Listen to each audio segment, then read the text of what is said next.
नमस्कार दोस्तों, मेरा नाम है डॉक्टर ताहिर। मैं एक मनोचिकित्सक, डी एडिक्शन एक्सपर्ट, सेक्सोलॉजिस्ट और काउंसलर हूं। मैं दिल्ली के अंदर कार्यरत हूं। दोस्तों, आज हम बात करेंगे कि एंटी डिप्रेशन ड्रग्स को किस प्रकार से बंद किया जाए और उसको बंद करने का पैटर्न क्या होता है, और अगर अचानक से हम कभी एंटी डिप्रेशन को बंद कर देते हैं तो क्या क्या साइड इफ़ेक्ट्स को, क्या क्या विड्रॉल सिम्टम्स को हमें झेलना पड़ता है। क्योंकि दोस्तों, काफ़ी लोग जिनका डिप्रेशन का इलाज सालों से चल रहा होता है, जिन्होंने काफ़ी टाइम से दवाइयाँ ले रखी हों, अब अगर वो चाहते हैं कि उनकी डिप्रेशन की दवाइयाँ बंद की जाए, तो उन लोगों की अक्सर ये जिज्ञासा बनी रहती है कि डिप्रेशन की दवाइयों को किस प्रकार से हम बंद करें।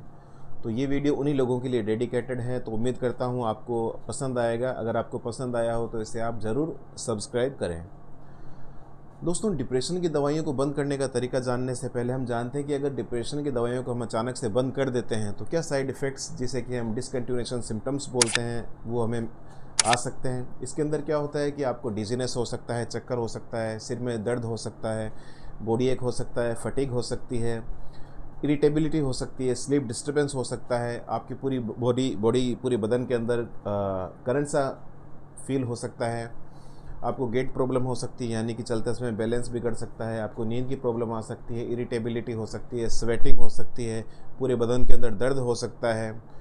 तो इन डिसकंटिन्यूएशन सिम्टम से बचने का एक ही तरीका है, कभी भी आप दवाइयों को अपने लेवल पर बंद ना करें। जब भी आपको बंद करने का ऐसा मन करे, ऐसा फील हो कि मेरा डिप्रेशन ठीक हो चुका है, तो आप किसी मनोचिकित्सक से मिलें और उसके निर्देश के अनुसार दवाइयों को कम करते हुए बंद करें। अब दोस्तों, हम जानते हैं कि डिप्रेशन की दवाइयों को बंद किस प्रकार से करा जाता है।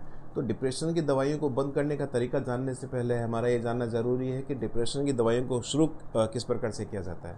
दोस्तों, जब भी कोई केस डिप्रेशन का डायग्नोस होता है, हमें डिप्रेशन की दवाइयाँ शुरू करनी होती है, तो सबसे पहले हम मान लो किसी मरीज़ को ड्रग ए देते हैं और उस ड्रग ए की इफेक्टिव डोज 10 मिलीग्राम है।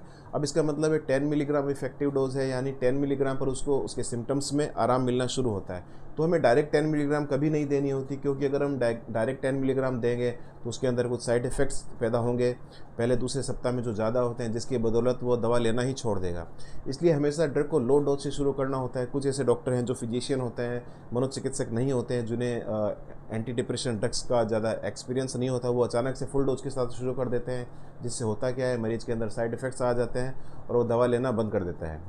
तो दोस्तों, जब भी डिप्रेशन की दवा शुरू करनी होती है तो पहले लो डोज से शुरू करें। जैसे अगर आपको 10 मिलीग्राम किसी ड्रग की इफेक्टिव डोज है तो हम पहले 5 मिलीग्राम से शुरू करते हैं, फिर 1-2 सप्ताह उसका रिस्पॉन्स देखते हैं। अगर रिस्पॉन्स नहीं आया तब हम 10 मिलीग्राम डोज देते हैं, फिर 2 से 4 सप्ताह देखते हैं। अगर रिस्पॉन्स नहीं आया तो उसे 15 मिलीग्राम करते हैं। अब 15 मिलीग्राम पर अगर रिस्पॉन्स आ गया, यानी सिम्टम्स रिजोल्व होने लग गए, तब हम इस डोज को मेंटेन करते हैं कुछ महीनों तक, करीब 6 से 9 महीने हम इसे चलाते हैं और उसके बाद उसे धीरे धीरे टेपर डाउन करते हुए बंद करते हैं। तो दोस्तों, ये तो था डिप्रेशन की दवाइयों को शुरू करने का तरीका। अब हम जानते हैं कि डिप्रेशन की दवाइयों को जब भी हमें बंद करना हो तो किस प्रकार से हम बंद करना होता है हमें। अब दोस्तों, जैसे किसी इंसान को 10 मिलीग्राम डोज इफेक्टिव डोज चल रही थी, जो मेंटेनेंस डोज थी, इस पर उसका डिप्रेशन सेटल था, अब उसके सिम्टम्स एकदम रिजॉल्व हो चुके हैं। तो अगर जब भी हमें, पहली बात तो ये है कि डिप्रेशन के सारे सिम्टम्स पूरी तरीके से दूर होने के बाद भी करीब 1 साल तक हमें दवाइयों को लेना होता है। वो इसलिए ताकि डिप्रेशन का रिकरेंस ना हो, बीमारी वापस हमें घूम कर ना आए, इसलिए हमें करीब 1 साल तक डिप्रेशन की दवाइयों को लेना होता है। अब उसके बाद जब उसे कम करना होता है या ख़त्म करना होता है तो उसका तरीका होता है कि डोज़ को हम टेपर डाउन करते हुए, यानी कि धीरे धीरे कम करते हुए बंद करते हैं। जैसे किसी इंसान की डोज़ 10 मिलीग्राम चल रही है, अब हमें क्या करना होता है, पहले 1-2 सप्ताह हम उसे 5 मिलीग्राम पर लाते हैं, उसके बाद 5 मिलीग्राम के बाद हम उसे 2.5 मिलीग्राम लाते हैं, फिर 2.5 मिलीग्राम के बाद धीरे धीरे हम उसे बंद कर देते हैं। तो मोटे तौर पर इन जनरल अगर मैं कहूँ तो हर सप्ताह करीब 10 से 20% डोज को हमें कम करना होता है और करीब 4 से 5 सप्ताह में कम करते करते धीरे धीरे उस डोज को, उस ड्रग को बंद कर देना होता है। तो दोस्तों, ये तरीका था एंटी डिप्रेशन ड्रग को कैसे बंद किया जाए।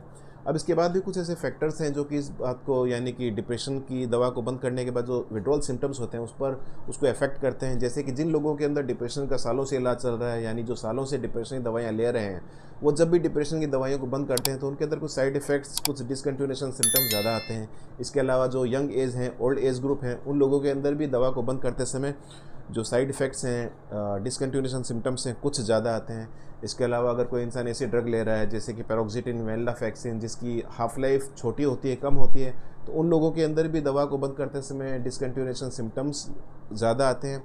इसके अलावा वो लोग जिनको डिप्रेशन की दवाएं शुरू करते समय कुछ साइड इफ़ेक्ट्स ज़्यादा महसूस हुए थे पहले दूसरे सप्ताह में, जैसे कि एंजाइटी, घबराहट, गैस्ट्रोइंटेस्टिनल जो लूज मोशंस वगैरह, कॉन्स्टिपेशन वगैरह, गैस्ट्रिक अपसेट ज़्यादा हुआ था, उन लोगों के अंदर भी दवा को बंद करते समय साइड इफ़ेक्ट्स कुछ ज़्यादा आते हैं। तो हमें कुछ इन बातों का ध्यान रखना होता है और दवा को धीरे धीरे कम किया जाता है और पेशेंट को रेगुलर फॉलोअप के लिए हम बुलाते हैं। उसके सिम्टम्स को एसेस करते हैं कि डोज कम करने पर उसके क्या सिम्टम्स आए, क्या तब्दीली आई, पहले से इम्प्रूवमेंट हुआ या पहले से बिगड़ गया। इसलिए रेगुलर आपको मनोचिकित्सक के साथ फॉलोअप में रहना है और उसकी निर्देश के अनुसार धीरे धीरे डोज को कम करते हुए दवाइयों को बंद करना है।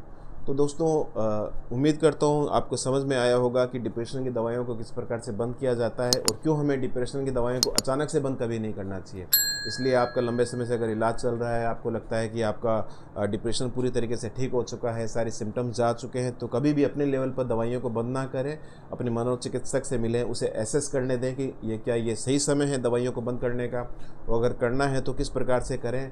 आपको जो भी वो पैटर्न बताए, जो भी वो डोज बताए, उसके अनुसार धीरे धीरे आप ड्रग को, डोज को कम करते हुए बंद करें। कभी भी अपने आप एक्सपेरिमेंट ना करें और किसी यूट्यूब के वीडियो को देखकर एक्सपेरिमेंट ना करें, क्योंकि ये सब वीडियो सिर्फ आपकी एक जानकारी के लिए, जागरूकता के लिए बनाए जाते हैं। तो दोस्तों, उम्मीद करता हूँ ये वीडियो आपको पसंद आया होगा। आप मेरे चैनल को सब्सक्राइब करेंगे, इस वीडियो को शेयर करेंगे, लाइक करेंगे, और अगर आपको अपने रिश्तेदारों, दोस्तों में ऐसी कोई ज़रूरत महसूस होगी कि डिप्रेशन की दवाइयों को अब बंद किया जाए, तो आप उसे मनोचिकित्सक की तरफ भेजेंगे और उसका अच्छे से इलाज करवाने में उसकी मदद करेंगे। तो दोस्तों, आज के लिए इतना ही। फिर मिलेंगे एक नए वीडियो के साथ। तब तक के लिए नमस्कार।